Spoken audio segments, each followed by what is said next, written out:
Olá pessoal, sejam todos bem-vindos a mais uma aula do 7º ano.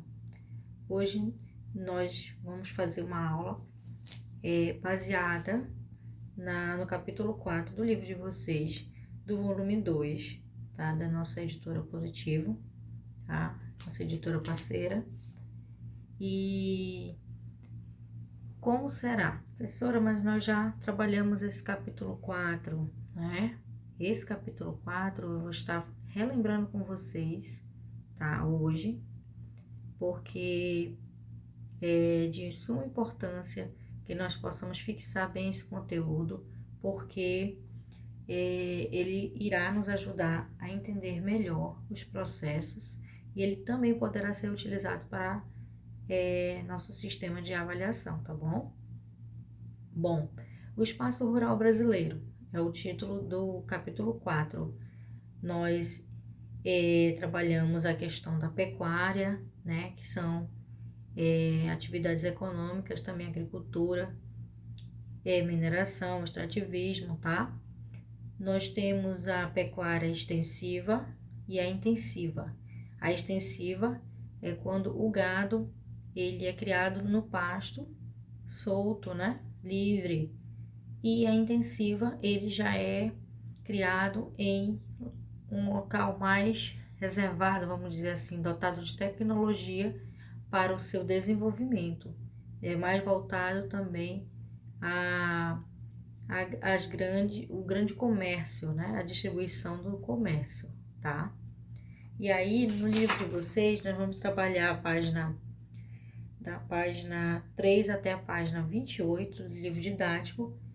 Também eu vou compartilhar com vocês uma live, tá? De revisão, para recapitular estas páginas, tá? Explicando melhor, comentando melhor sobre todo esse processo. Aí nós tivemos o extrativismo mineral, o animal também, que pode ser a pesca, né?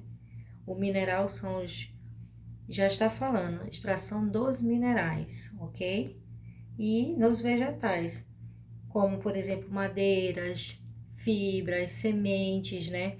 Que também são utilizadas, as sementes elas são utilizadas para a produção de cosméticos, a fins de também remédios. Nós também temos raízes, frutos e outros produtos extraídos pela extrativo vegetal. Aí nós vamos falar desse capítulo 4, tem a questão da exploração do látex da Amazônia, que tem até um artigo aqui interessante.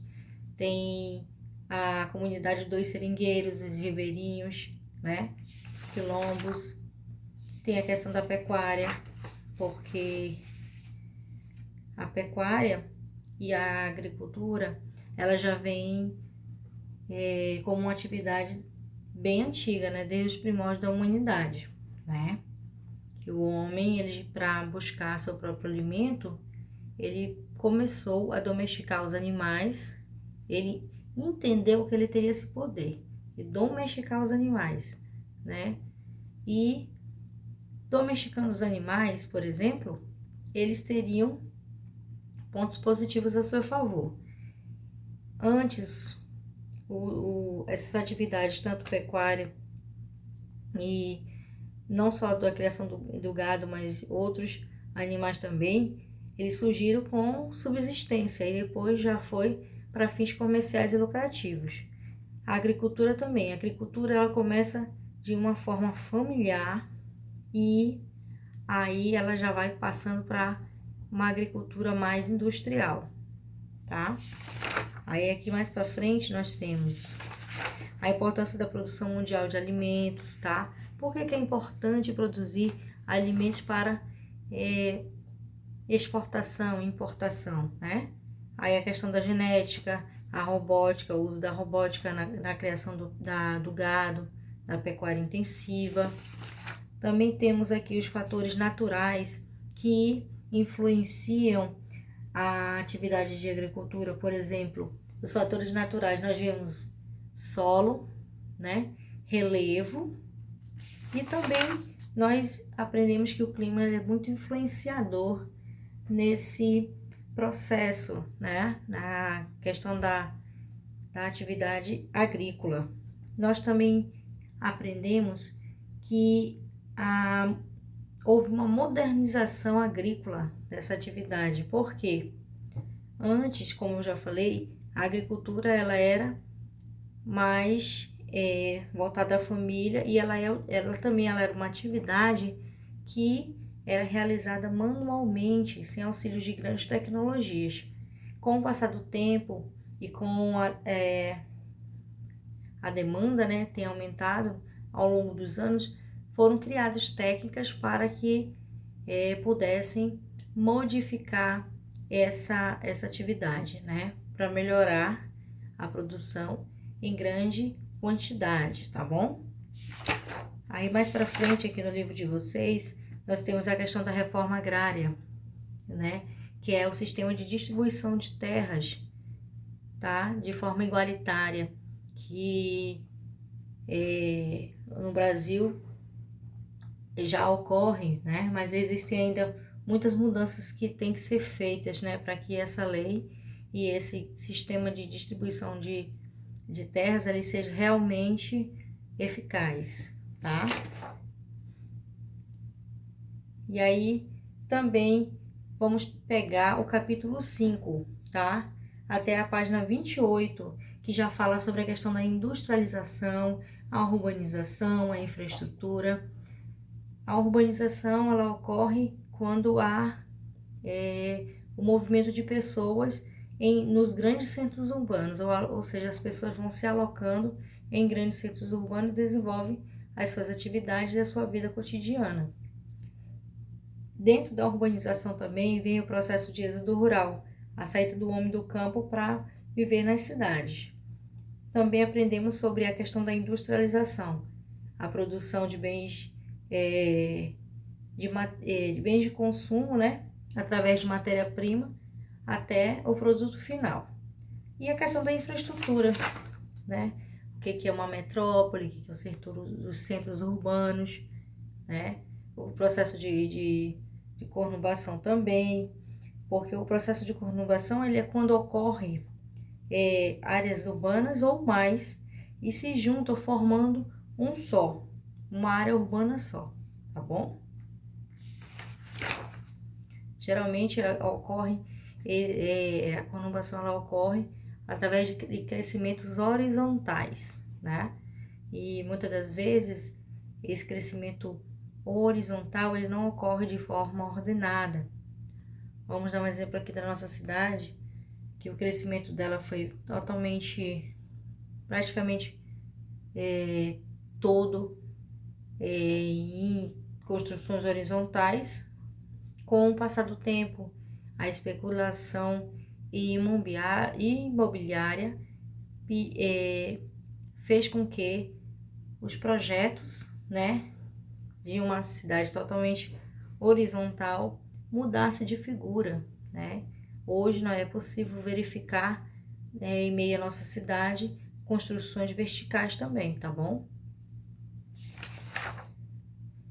Também com o crescimento dos grandes centros urbanos e todo o processo de urbanização, né, das metrópoles, de centros e sub-regiões, houve alguns problemas que nós destacamos também, a questão do desemprego, a questão da favelização, que são moradias mais precárias, né?